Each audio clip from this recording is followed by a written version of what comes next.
इसको स्टार्ट कर दो।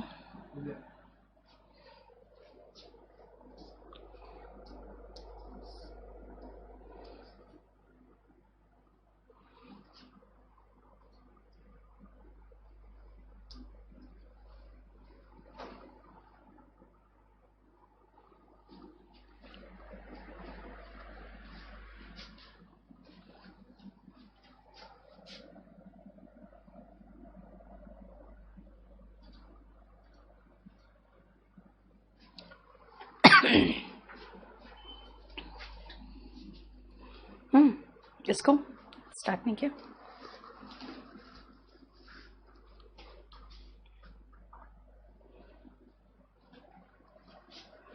Good evening everyone. देखिए कोई प्रॉब्लम तो नहीं, सब कुछ ठीक है।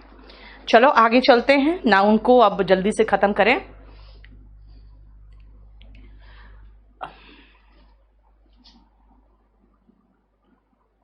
हाँ अंकित, आप लोग का भी नोट्स प्रिपेयर कर रही हूं, मैं नोट्स प्रोवाइड करते चली जाऊंगी। 2 टाइप्स ऑफ फिशेस चलेगा बेटा, बिल्कुल सही है स्मृति, क्योंकि वहां पे 2 अलग अलग स्पीशीज है ना। ठीक है। क्लॉज बेटा आपका कंडीशनल सेंटेंस में क्लॉज होता है। ठीक है, कंडीशनल सेंटेंसेस में क्लॉज हो जाता है।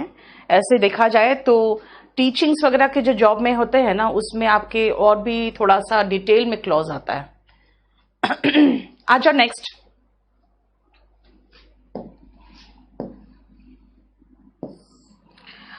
सायरन, अमेजॉन, श्रू, हैरिडन, वैम्प और कॉकेट। कॉकेट है यार, ये कॉकेट है, उसमें एक गलती दिख रहा है मुझे।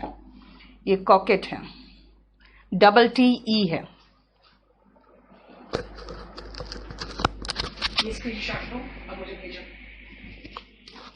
ठीक है, कॉकेट है। और एक और वर्ड चाहो तो ये लगा सकते हो, क्वीन। ठीक है, देखो ध्यान से, ये सारे आप डिफरेंट टाइप्स ऑफ विमेन के लिए यूज कर सकते हो। सायरन होते हैं like they are very attractive लेकिन डेंजरस वुमेन, जैसे कि आप पिक्चरों में देखते हो और खासकर एकता कपूर के सीरियल्स में देखते हो। बहुत ही अट्रैक्टिव होगी लेकिन एकदम गलत स्तर से जो होती है, खतरनाक टाइप की जो वैम्प होती है वो है। अमेज़न होते हैं जैसे थोड़ी सी लंबी और शक्तिशाली जो महिलाएं होती है। शक्तिशाली महिलाओं का मतलब हो गया like a warrior, you can say like a warrior. ठीक है। श्रू का मतलब होता है bad tempered women. Bad tempered का मतलब होती है जो बहुत गुस्सेल होती है। श्रू जो हमेशा झगड़ा करते रहती है, उस टाइप की महिलाएं जो होती है वो श्रू होती है। ठीक है, क्लियर?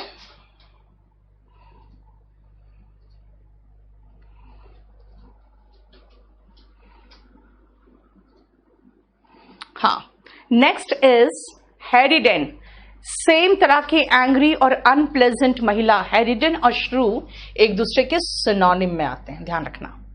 वैम्प, वैम्प मैंने कहा अगर आप पुरुषों की बात करोगे तो वो विलेन कहलाते हैं और महिलाओं की बात करोगे तो वैम्प कहलाती है। ये वह महिलाएं भी अपने लावण्य को यानी अपनी सुंदरता को महिलाओं और ये पुरुषों को अट्रैक्ट करने के लिए इस्तेमाल करती हैं। इसीलिए वैम्प और सायरन कह सकते हैं ऑलमोस्ट सिनोनिम है। श्रू और हैरिडन ऑलमोस्ट सिनोनिम है। कॉकेट होती है जैसे अगर दिलफेक पुरुष की बात करोगे तो दिलफेक जो पुरुष होते हैं उसको हम फिलैंडरर कहते हैं, कैसानोवा कहते हैं। ठीक है, दिलफेक जो पुरुष होते हैं वो फिलैंडरर और कैसानोवा कहलाते हैं, लेकिन अगर महिलाओं की बात करोगे तो वो कॉकेट कहलाएगी। देखो ये सारा वन वर्ड सब्स्टिट्यूशन में आता है, ध्यान रखना। ठीक है, क्लियर?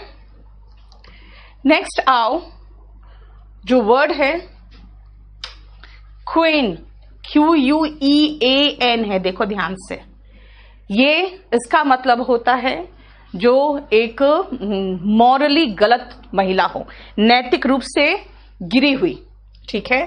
कई बार इसको हम लोग प्रोस्टिट्यूट के सिनोनिम में यूज करते हैं। प्रोस्टिट्यूट यानी कि वेश्या के सिनोनिम में यूज करते हैं। और कई बार सीधा कहते हैं इमोरल वुमेन, यानी नैतिक रूप से जो महिला गिरी हुई होती है उसके लिए यूज करते हैं। QUEAN कहा है, EEN तो फिर रानी बन जाएगी, ठीक है ना, ध्यान रखना। क्लियर हो गया? बोलो कोई प्रॉब्लम यहां तक? और आप लोग का जो मैसेज है बेटा, आप लोग बहुत मैसेज को बहुत सीमित रखो, अननेसेसरी मैसेज करके बहुत मुश्किल हो जाता है। बुक फेयर होता है बेटा, बुक फेयर होता है, बुक फेयर्स कर सकते हो, बुक्स फेयर नहीं होता, ठीक है। नेक्स्ट आओ, लास्ट वर्ड इसमें RIOT, इसका मतलब दंगा होता है। RITE, जैसे मैंने कहा था अंतिम संस्कार लास्ट राइट होता है, यानी कि जितने भी धर्म कांड वगैरह जो होते हैं, हम लोग कर्म कांड करते हैं धर्म में, वो राइट होते हैं। RIGHT अधिकार होता है। You are right का मतलब क्या होता है? इसका मतलब हो गया सही। और दो और वर्ड है साथ में, चाहो तो लिख सकते हो।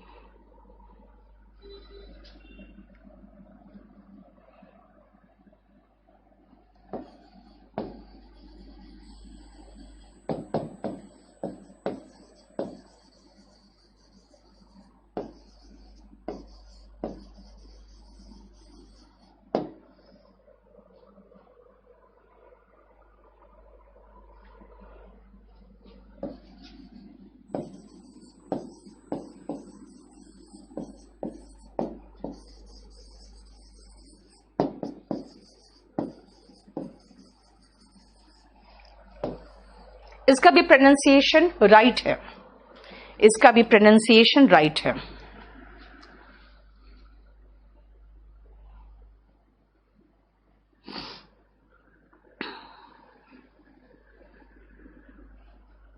ठीक है, आप सुनो ध्यान से। बेसिकली ये जो WRIGHT है ना बेटा, आपको मैं बताती हूं, जैसे इंग्लैंड में और अमेरिका तरफ जनरली जो किसका प्रोफेशन जो होता है ना, उसका सरनेम वही हो जाता है, ठीक है। इसलिए राइट ब्रदर्स जो थे, वो दो भाई थे जिनका सरनेम राइट था, ठीक है। तो जनरली ऐसे लोग जो होते हैं ना, वो अपने, जैसे मैंने कहा यहाँ पे इंडिया में तो हम लोग बस अपने बाप दादा के जो सरनेम उसके अकॉर्डिंग चलते हैं, लेकिन वहां पे ऐसा कुछ नहीं है। वहां पे वो उनका जो ऑक्यूपेशन होता है, उनका नाम के बाद वो अपने ऑक्यूपेशन को अपने सरनेम के रूप में लगाते हैं। राइट एक ऑक्यूपेशनल सरनेम है, मैंने कहा, क्योंकि इंडिया में नहीं। क्या हुआ, कोई प्रॉब्लम? कर दो, उधर तक करो।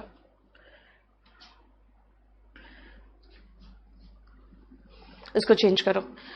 राइट जो है ऑक्यूपेशनल सरनेम है, और अ मेकर जो मेकर होते हैं और बिल्डर होते हैं, जो बनाने वाले होते हैं या जो बिल्ड करने वाले होते हैं। खासकर अगर कहो कि क्या चीज बनाने वाले हैं, तो ये लोग लकड़ी के सामान बनाते थे, ठीक है। इसीलिए समझ जाओ कि ऑक्यूपेशनल सरनेम है। और कौन सा ऑक्यूपेशन है? कोई मेकर या कोई बिल्डर होते थे ये लोग। नेक्स्ट आओ, METRE, किलोमीटर, सेंटीमीटर, इसमें ये मीटर लगता है। और अगर कहूं मैं थर्मोमीटर, तो ये मीटर लगेगा। मतलब जब मेजर करते हैं कोई चीज ना, तो जो यंत्र यूज होता है मेजर करने के लिए वो ये है, और यूनिट ऑफ लेंथ ये है। अब क्या मेजर करने के लिए क्या यूज होता है, आ जाओ। और ये फिजिक्स का पोर्शन है जो इंग्लिश में आता है, ये फिजिक्स का पोर्शन है, ठीक है। यस, वॉल्यूम 1 वॉल्यूम 2 दोनों हैं, अब अवेलेबल है। 7 से 8 दिन में आप लोग को मिल जा रहा है, ठीक है।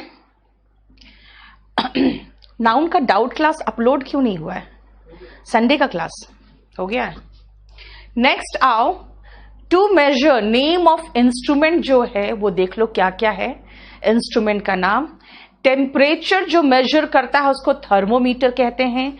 इसीलिए एक चीज ध्यान रखना, जो ये थर्मा वर्ड है ना, जहां पर भी ये थर्मा वर्ड देखो समझ जाओ कि ये गर्मी की बात हो रही है, यानी कि हीट की बात हो रही है। इसमें आपको सब जगह उसका रूट दिखेगा। ऑल्टी जब देखो समझ जाओ हाइट की बात हो रही है, ठीक है। उसके बाद क्रोमो नहीं होगा, ये क्रोनोमीटर होता है, क्रोनोमीटर होता है। क्रोनो जहां देखो समझ जाओ घड़ी की बात हो रही है, टाइम की बात हो रही है, ठीक है। क्रोनो जहां देखो समझ जाओ टाइम की बात हो रही है। क्लियर? देन मैं अभी पहले आपको रूट बता दूं।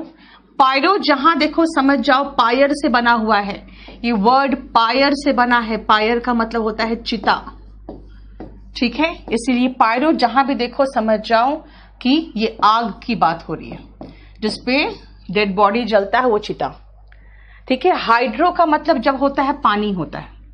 लैक्टो जहां दिखे समझ जाओ मिल्क की बात हो रही है, दूध की बात हो रही है। सिस्मो और रिक्टर ये दोनों वर्ड हमेशा अर्थक्वेक से रिलेटेड है, ठीक है। देख लो, पहले तो आप रूट चेक करो।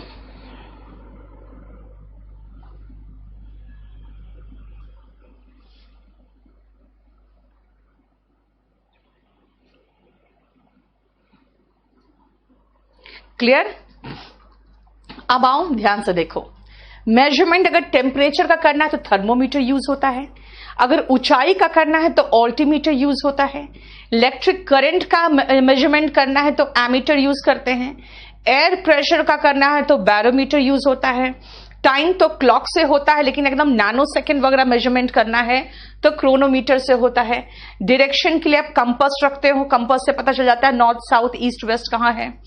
जब ओशन का डेप्थ मेजर करना है उसके डेप्थ से तो फैक्टोमीटर होता है। कितना लंबा हम कितना दूरी चल चुके हैं वो ओडोमीटर से होता है। हाई टेम्परेचर, बहुत हाई टेम्परेचर मेजरमेंट करना है तो पायरोमीटर, वरना खाली टेम्परेचर मेजरमेंट करना है तो थर्मोमीटर, ठीक है ना। देन इलेक्ट्रिसिटी पास हो रहा है कि नहीं, गैल्वेनोमीटर देखता है। ब्लड का में ग्लूकोमीटर चेक करता है।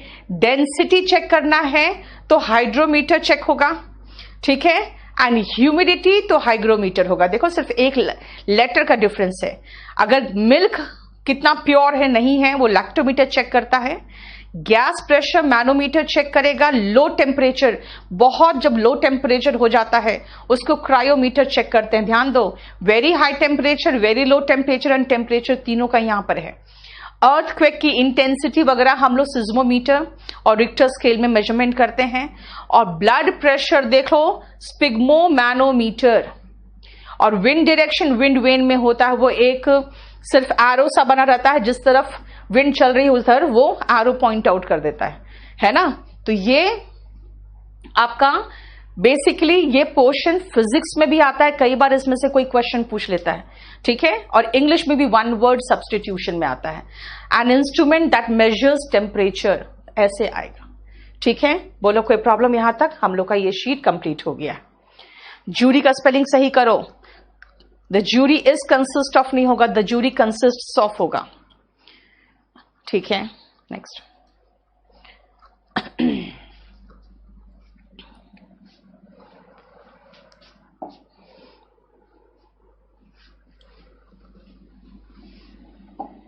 चलिए नेक्स्ट आओ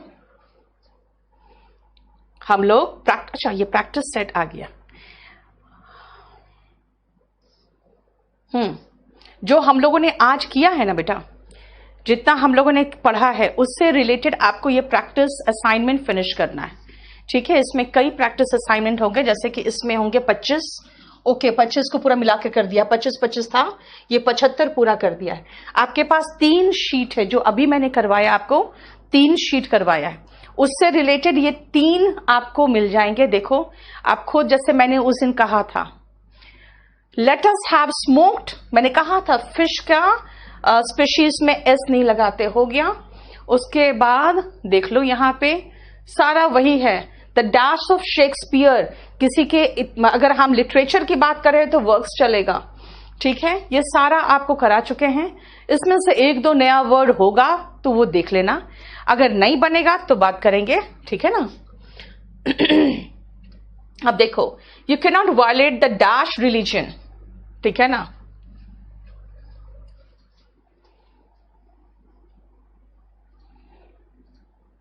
डैश ऑफ रिलीजन होगा, कैनन्स ऑफ रिलीजन यानी कि रूल्स ऑफ रिलीजन। चलिए आप ये देख लेना, एक सेकेंड, ठीक है। ये आप अपने आप कर लेना, मुझे लगता है ये आराम से हो जाएगा। अगर क्वेश्चन आपको कंफ्यूजन रह जाए तो पूछ लेना फिर, ठीक है। अब आइए नेक्स्ट शीट में।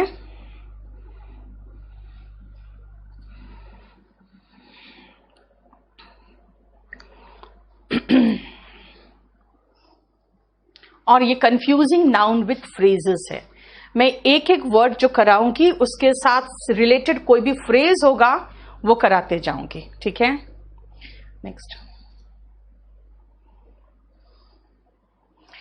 सुमित क्या स्टार्ट हो गई, मतलब कौन सा बैच कनेक्ट किया है?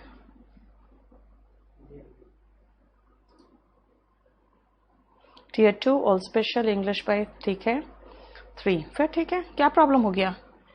स्टार्ट हो गई मतलब? सुमित किस बैच की हो आप लोग? इस तरह से क्वेश्चन क्यों पूछते हो?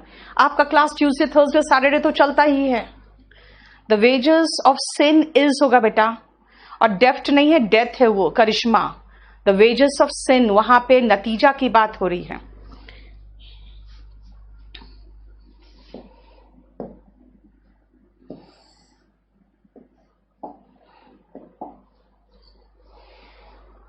चलिए कंफ्यूजिंग नाउन विथ फ्रेजेस में आओ। सबसे पहले मीन्स का क्या क्या मतलब है वो पहले समझ लो, और अच्छे से पहले समझ के उसके बाद हम क्वेश्चंस में आएंगे, ठीक है। पहले ध्यान से समझना मीन्स क्या क्या हो सकता है। मीन्स का मतलब क्या है, पहले हम सेंटेंस देख लें। Means is, money is a means not an and. यानी पहला वर्ड बता रहा है कि ये जो मीन्स है ये एस होने के बाद भी सिंगुलर नाउन है, क्योंकि ए के साथ भी मीन्स आ रहा है, मीन नहीं आ रहा है। इसका मतलब है कि मीन्स का इस्तेमाल आप आर्टिकल ए के साथ भी कर रहे हो। किस सेंस में आर्टिकल ए के साथ कर रहे हो? देख लो, रिसोर्सेस के रूप में हमेशा प्लूरल होता है। चाहे मीन्स की बात करो तो वो सिंगुलर भी लेगा और प्लूरल भी होगा, लेकिन मीन्स कभी भी सिंगुलर फॉर्म में नहीं होगा, ठीक है। ये वर्ब सिंगुलर प्लूरल दोनों ले सकता है, लेकिन ये कभी सिंगुलर फॉर्म में नहीं है। देखो फिर आओ, money is a means against singular noun है। अब दोनों में डिफरेंस क्या है, ध्यान से सुनना। पहला कह रहा है कि जो मनी है ना ये सिर्फ एक संसाधन है, अंत नहीं है। और दूसरा कह रहा है मनी जो मीन्स है किसी अंत तक पहुंचने का सिर्फ एक संसाधन है। मतलब पैसा तो नहीं खाते हो ना, पैसा एक जरिया है जिससे आप खाना खरीदते हो, जिससे कपड़े खरीदते हो। यानी मनी सिर्फ एक साधन है, वो अंत नहीं है। अंत आपको क्या है भाई? जो हमें चीज चाहिए, जो बढ़िया चीज चाहिए और जो भी नेसेसिटीज चाहिए उसके लिए पैसे चाहिए। पैसा मतलब पैसा तो नहीं खा सकते, तो पैसा क्या है? सिर्फ एक साधन है ताकि किसी चीज तक पहुंचा जा सके। ये है मनी, ठीक है। इसका मतलब हो गया कि हम इसका मीनिंग समझ गए हैं। लेकिन हम एक चीज और सोच रहे हैं कि क्या अगर ए लगा है तो मीन कर दें? नहीं कर सकते, रिसोर्सेस में मीन कभी नहीं लगा सकते। क्यों? आ जाओ जरा इसमें 7th में फिर से। एक वेल के लिए, वेल मछली जानते हो, हालांकि वो मैमल है लेकिन वेल मछली कहलाता है। वेल के लिए उसका जो टेल है ना, जो उनका पूंछ होता है, वही एकमात्र के साथ तो सिंगुलर नाउन होना चाहिए, तो सिंगुलर ही है। क्यों? क्योंकि इसका हम एस हटा के इस्तेमाल नहीं कर सकते। ये एकमात्र साधन है उसका फॉर प्रोपल्शन। प्रोपल्शन का मीनिंग दे दिया है, प्रोपल्शन का मतलब होता है वो the force that pushes and drives forward. देखते हो व्हेल मछली का आपको बहुत बड़े बड़े पंख वंख नहीं दिखेंगे या आपको उसके फिन्स नहीं दिखेंगे जिससे वो अपना डायरेक्शन चेंज कर ले। वो पूरा का पूरा डायरेक्शन उनका जो चेंज करके वो स्विम करके जो भी करना चाहती है वो अपने पूंछ से करती है। तो पूंछ से ही वो प्रोपल्शन कर सकती है ना।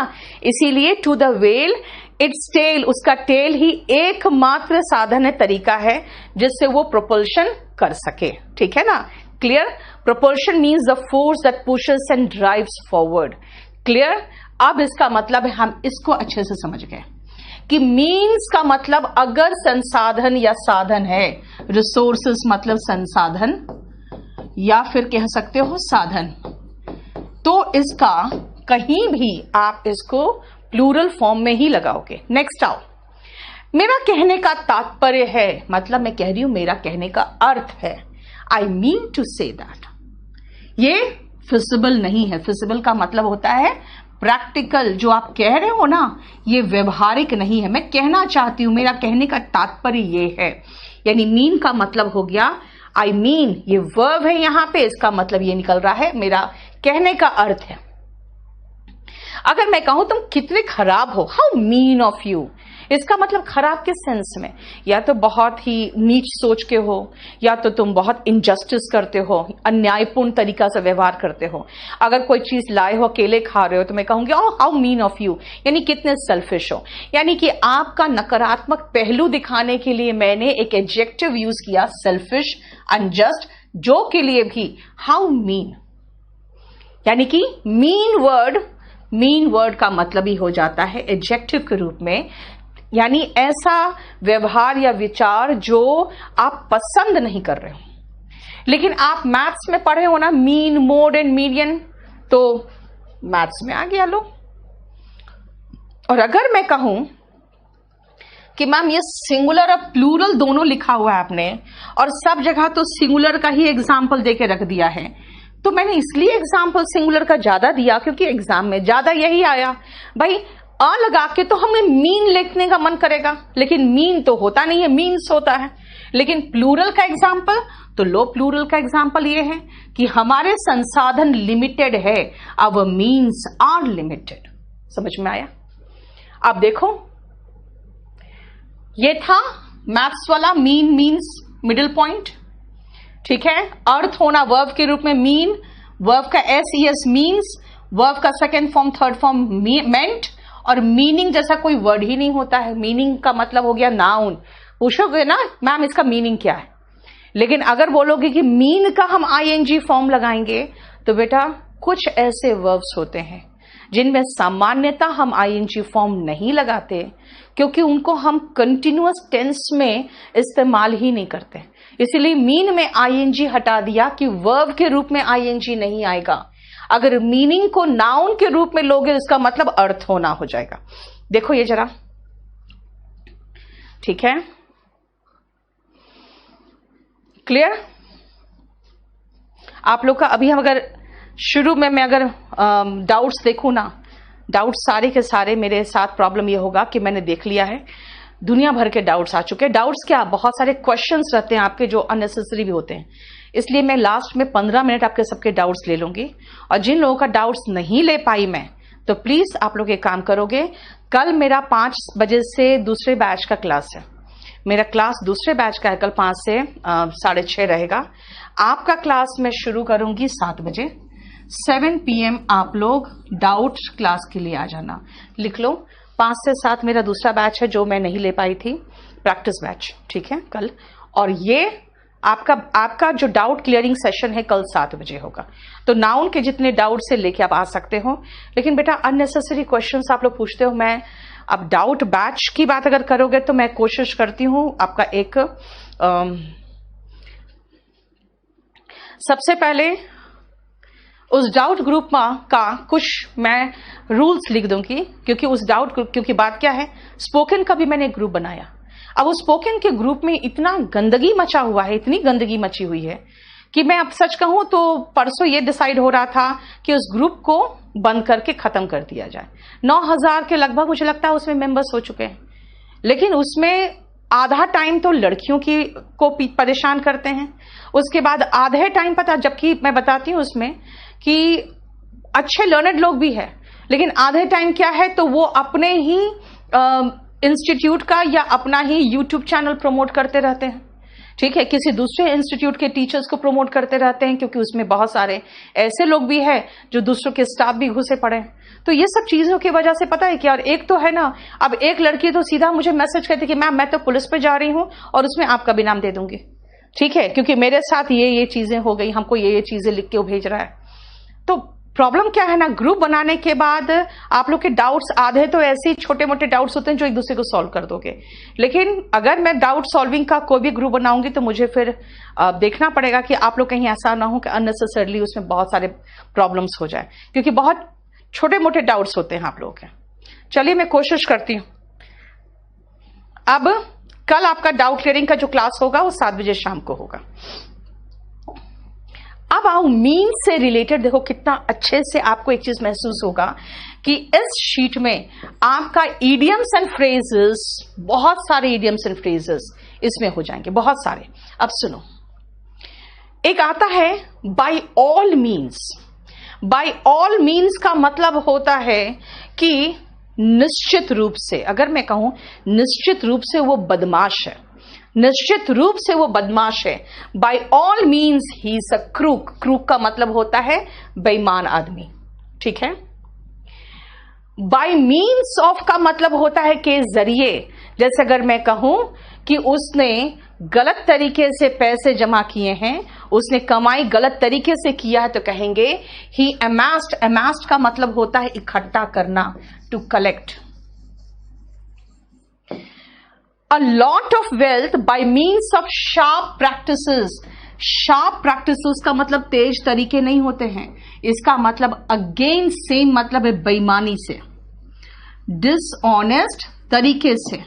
डिसऑनेस्ट मीन्स, देखो मीन्स का मतलब संसाधन, फिर से हो गया ना संसाधन, यानी कि गलत जरिए से इसने बहुत सारा पैसा इकट्ठा कर रखा है, के जरिए मतलब बाय मीन्स ऑफ, ठीक है। और बाय नो मीन्स का मतलब होता है किसी भी हाल में नहीं, मतलब by no means can we allow corruption to flourish. किसी भी तरीके से हम करप्शन को फलने फूलने नहीं दे सकते हैं। हमने 3 फ्रेजेस दिया और उससे रिलेटेड हमने 3 सेंटेंसेस दे दिए, ताकि आप समझ जाओ कि ये फ्रेजेस का मतलब क्या है और ये फ्रेजेस का इस्तेमाल कैसे होगा। क्लियर? नेक्स्ट आओ, स्पेक्टिकल। स्पेक्टिकल, भाई स्पेक्टिकल्स में एस लगा दोगे तो हमेशा इसका मतलब चश्मा है, चाहे गॉगल्स, बायनोकुलर्स, सन ग्लासेस है ना, रीडिंग ग्लासेस, ये सब भी तो ग्लासेस ही ना है। क्यों ऐसा है, चश्मा में ग्लासेस ही और स्पेक्टिकल्स ही आएगा? क्योंकि उसमें 2 भाग होते हैं, मैंने बताया था आपको कि 2 होते हैं, इसीलिए स्पेक्टिकल्स है, ठीक है। लेकिन स्पेक्टिकल का मतलब दृश्य या नजारा भी होता है। एक नजारा स्पेक्टिकल और नजारे तो स्पेक्टिकल्स, नजारा तो स्पेक्टिकल और नजारे तो स्पेक्टिकल्स। जैसे अगर मैं कहूं सनसेट, खाली सूरज के डूबने का मैं साइट की बात कर रही हूं, तो सनसेट इज एन एन्चैंटिंग। एन्चैंटिंग का मतलब होता है मंत्रमुग्ध करने वाला, यानी अट्रैक्टिव, बहुत ही अट्रैक्टिव नजारा होता है, हो गया। लेकिन भाई मैं सनसेट नहीं सनराइज को भी जोड़ रही हूं, यानी प्लूरल की बात कर रही हूं, तो स्पेक्टिकल्स हो गया, मंत्रमुग्ध करने वाले नजारे हैं। लेकिन अगर मैं पूछूं मेरा चश्मा कहां है, तो वेयर आर माई आर, क्यों? याद करो उस लिस्ट में स्पेक्टिकल्स के साथ मैंने कहा था हमेशा प्लूरल के रूप में आएगा, इसका एस नहीं हट सकता और इसके साथ प्लूरल वर्ब आता है। अब आप कहोगे कि नहीं, मैं कहना चाहता हूं एक चश्मा। अब एक चश्मा कैसे बोलूं? तो मैंने उस समय बताया था जो भी चीजें जोड़े में होती है, जैसे आपके पैंट्स हो गए, ट्राउजर्स हो गए, जीन्स हो गया, स्पेक्टिकल्स हो गया, तब इसका अगर एक की बात करना चाहोगे तो अ पेयर ऑफ। अब पता चल गया कि हाँ भाई एक पेयर है, एक ही चश्मा है, इज केप्ट, देखो इज लगाया, हालांकि पैसिव वॉइस है लेकिन देखो इज है। A pair of spectacles is kept on the table, देख लो, कोई प्रॉब्लम? क्लियर? नेक्स्ट आओ, अब आओ ग्लास में। तो स्पेक्टिकल